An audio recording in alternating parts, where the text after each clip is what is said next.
In this video I will introduce Python scripts. The Python script object lets you write a script in regular Python 2.5. First, a word of caution. It is very easy to leave the map or the game in an invalid state using scripts.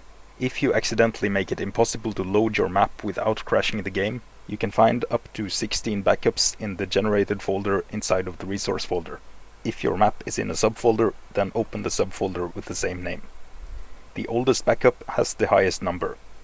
To recover a map, copy it into the maps folder and give it a new name with the file extension .dat. You can now load it in the map settings.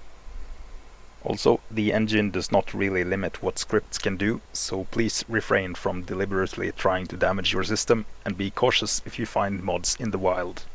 The script text is found in the Custom tab. It executes when starting the map. So if you started the game with a console attached, as explained in part 9, you can write a Hello World program like this. As you can see, the text has been printed to the console. The Python editor has primitive autocomplete. You can access this by pressing ctrl+space while typing. Press ctrl+space multiple times to switch between different types of autocompletions. In this case, I want to implement the reset function. This function is executed when the map resets.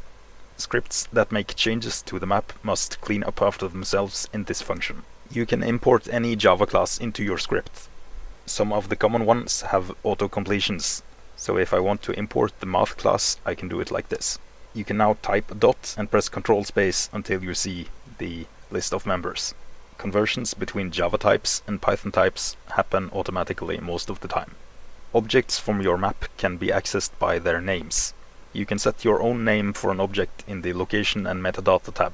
There are autocompletions for object names, and their members too. The Python script object itself can be accessed using this.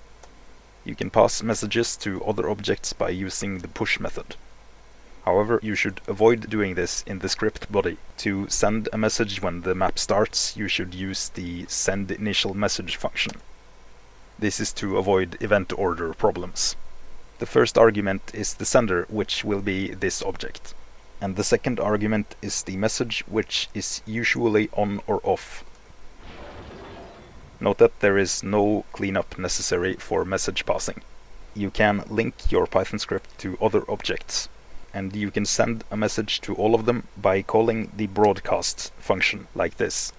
It is also possible to send messages to a script. You then need to implement your own push function.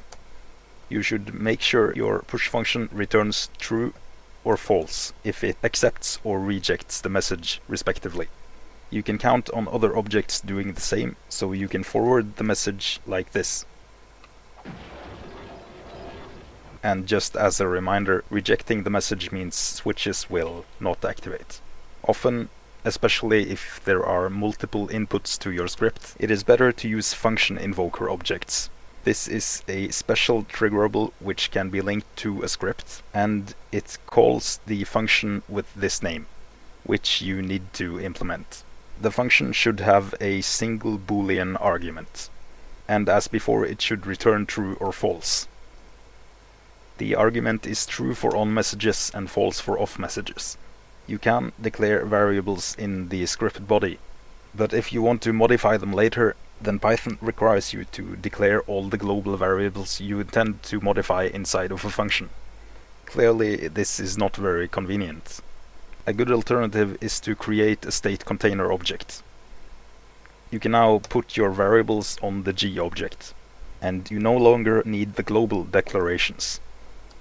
Note that it is completely fine to declare constants in the script body, so this is fine.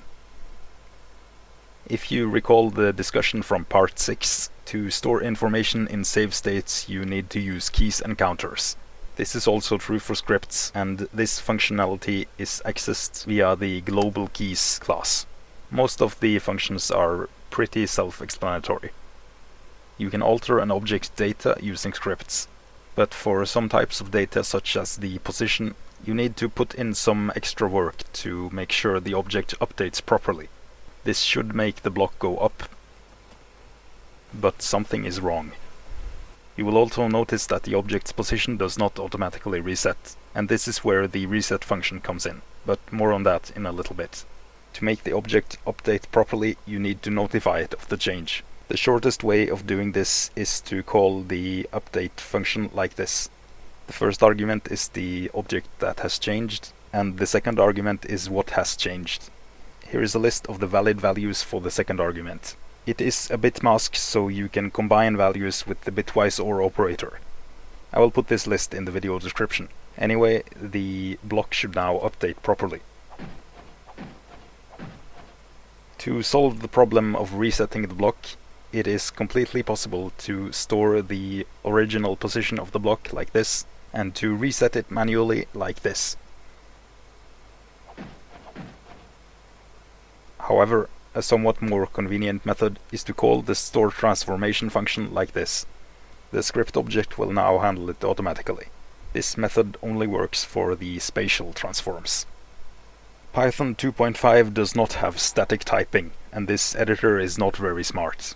So if you, for instance, make a reference to an object, then the editor does not know the type of the reference, and so the member autocompletions are not available. If you still want them, you can suggest the type of the object in angle brackets followed by the dot, and autocompletions for this type will now be available. The type suggestion goes away when you select an autocompletion.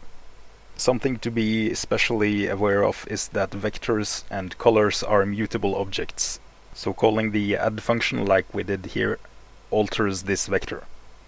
This is also why I had to call the clone function on the position before in order to store the original position. This video only introduced some core concepts. For more examples, you can refer to the scripts that are already in the game. You can also navigate the source code online or download it to learn more about specific classes. I will also put the link to the source code in the video description. And if you need help, you are welcome to join the Discord server. You can find a link to that on the itch.io page.